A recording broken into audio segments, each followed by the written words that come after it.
roasted tomato and garlic, a gorgeous cosy soup, and a wonderful autumn recipe. You're going to need 1.5 kilograms of ripe tomatoes that have been cut in half and placed on a roasting tin. Then 1 large red onion that's been sliced.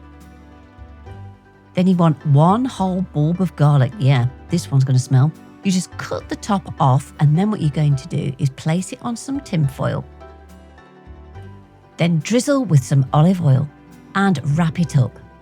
Now just leave that to one side for the moment because you're going to add 2 tablespoons of olive oil in a jug, along with 1 tablespoon of balsamic vinegar, 1 teaspoon of honey, 1 teaspoon of smoked paprika, and 1 teaspoon of dried thyme.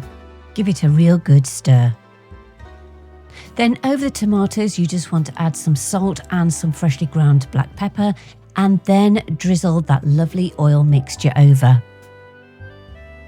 Then to the tin, you want to add in that garlic as well that you've wrapped up. Just pop it in the oven for around about 35 minutes along with the tomatoes. Now the tomatoes should be nice, soft, squishy and delicious. You're going to place it into the saucepan along with all those wonderful juices. And now's the good bit. You're going to pop out the garlic cloves. I do love doing this. Just make sure it cools down a little bit because they can burn your fingers. Then place it into the saucepan, all those garlic cloves and 600 ml of hot vegetable stock. Give it a good blitz round with the blender. You can put it through a sieve if you want it super smooth. However, I like it like this, rustic and delicious, but I do add 50 ml of double cream to make it silky and delicious.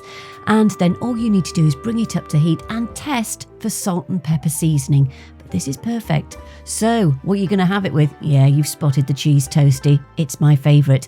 And if you want the full written recipe, you know where to go. My website, it's cookingwithemily.co.uk.